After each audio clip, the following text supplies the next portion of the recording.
আরোহীর নিষিদ্ধ প্রেম পর্ব ৪ কল মে রেশমা ফেনাম। পরদিন সকাল ১০টা। হাসপাতাল কনফারেন্স রুম। ডা আরোহী, আপনার নামে গুরুতর অভিযোগ এসেছে কি ম্যানেজিং ডিরেক্টর ফাইল টেবিলে রাখল। পুরা বোর্ড মিটিং।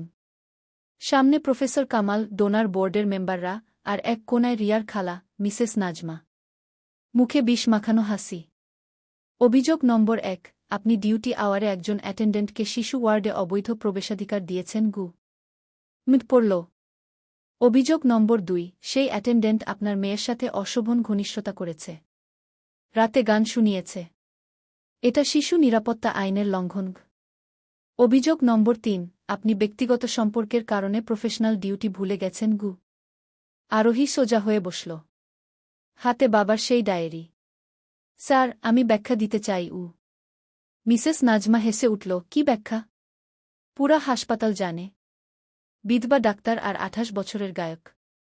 ছি, আপনার বাবা বেঁচে থাকলে লজ্জায় মরে যেত। আরোহীর চোয়াল শক্ত হয়ে গেল, কিন্তু গলা নামাল না। স্যার, প্রথমত, আয়ান শিশু ওয়ার্ডে ঢুকেছিল আমার পারমিশনে। কারণ আমার ৩ বছরের মেয়ে ১০২ জ্বরে কাঁদছিল। কোনো ওষুধ কাজ করছিল না। নার্সরা ফেইল। তখন একজন মানুষ গান গেয়ে আমার মেয়ের কান্না থামাইছে। এটা যদি অপরাধ হয় তাহলে আমি অপরাধী। দ্বিতীয়ত, অশোভন ঘনিষ্ঠতা। স্যার, আমার মেয়ে ওই ছেলেকে গায়ক মামা ডাকে। মামাভাগ্নির সম্পর্ককে আপনারা নোংরা বানাচ্ছেন। প্রফেসর কামাল কাশল। আরোহী, আবেগ দিয়ে কথা বলো না। প্রমাণ আছে। সিসিটিভিতে দেখা গেছে ছেলেটা রাত ১১টায় বাগানে গিটার বাজাচ্ছে। আরোহী হাসল। তাচ্ছিলের হাসি। স্যার, হাসপাতালের বাগানে বসে গান গাওয়া যদি ক্রাইম হয়, তাহলে এই শহরের সব কাপলকে জেলে দেন। আর সিসিটিভি যখন এতই দেখেন, তখন এটাও দেখেন ওই ছেলেটা ফজরের নামাজ পড়ে তারপর গান গাইছে। সারারাত মায়ের পায়ের কাছে বসে কুরআন পড়ছে। ঠিক তখনই দরজা ঠেলে আয়ান ঢুকল। হাতে একটা ফাইল। আসসালামু আলাইকুম স্যার। বিনা পারমিশনে ঢোকার জন্য মাফ করবেন, কিন্তু আমার নামে মিটিং হচ্ছে, আমার থাকা উচিত। মিসেস নাজমা চিৎকার করে উঠল। এই ছেলে, তোর সাহস কত? বের হও। আয়ান শান্ত গলায় বলল, ম্যাম, আমি যাব। তার আগে এই ফাইলটা স্যারকে দেন। ফাইল খুলল। চোখ বড় বড় হয়ে গেল। এটা তো। আয়ান মাথা নিচু করে বলল, জি স্যার। আমি ঢাকা মেডিকেলের ফাইনাল ইয়ারের স্টুডেন্ট, সাইকিয়াট্রি। আমার বাবা মারা যাওয়ার পর পড়া ছেড়ে দিছি। এখন পার্ট টাইম গান গেয়ে মায়ের চিকিৎসা চালাই, আর রাতে হাসপাতালের বাচ্চাদের ফ্রি কাউন্সেলিং করি। শিশু ওয়ার্ডের ডা শিলা ম্যাম আমাকে পারমিশন দিচ্ছে। এই যে ওনার সাইন। পুরা রুম স্তব্ধ। আরোহী হতবাক। আপনি ডাক্তার? আয়ান আরোহীর দিকে তাকাল না। ছিলাম ম্যাম। বাবা মারা যাওয়ার পর আর কন্টিনিউ করতে পারি নাই। এখন শুধু গায়ক আয়ান। মিসেস নাজমা তোতলাতে লাগল। মিথ্যা। তুই বানায় বানায় বলতেছিস। আয়ান পকেট থেকে পুরান ঈদ কার্ড বের করল। দমকি বিয়োগ ২০১৮ ব্যাচ। রোল ৪৭। স্যার, আপনি ভেরিফাই করতে পারেন। প্রফেসর কামাল এড হাতে নিয়ে চুপ, কারণ কার্ডে তার নিজেরই সাইন। সে তখন ডমখার প্রিন্সিপাল ছিল। আয়ান, তুমি আব্দুল করিম স্যারের ছেলে? প্রফেসরের গলা কাঁপছে। আয়ান মাথা নাড়ল। জি স্যার। আপনি আমার বাবার বাইপাস করছিলেন, কিন্তু বাঁচাতে পারেন নাই। আমি আপনাকে দোষ দেই না স্যার, আল্লাহর হুকুম।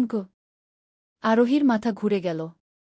তার বাবার পেশেন্টের ছেলে, প্রফেসর কামালের স্টুডেন্ট, ঢাকা মেডিকেলের ফাইনাল ইয়ার। আয়ান এবার আরোহীর দিকে তাকাল, চোখে পানি। ম্যাম, আমি জানি আপনি আমাকে খারাপ ভাবছেন। ভাবারই কথা। গায়ক, গরিব, এতিম। আপনার যোগ্য না। আমি শুধু বাবার ওসিয়ত রাখতে চাইছিলাম। আপনার মেয়েটা কাঁদতে ছিল, আমি শীতে পারি নাই। আপনি টেনশন নিয়েন না। আমি আজই মাকে নিয়ে রিলিজ নিয়ে চলে যাব। আর কখনো আপনার সামনে আসব না। সরি ম্যাম, সব দোষ আমার। বলে আয়ান সালাম দিয়ে বের হয়ে গেল। আরোহী চেয়ার ধরে দাঁড়ায় রইল। বাবার ডায়েরি, আয়ানের ঈদ, প্রফেসরের চোখের পানি। সব মাথায় ঘুরতেছে। মিসেস নাজমা উঠে দাঁড়াল, যাক, ঝামেলা গেল। মিড সাহেব, ডা আরোহীকে একটা ওয়ার্নিং দিয়ে দেন গু।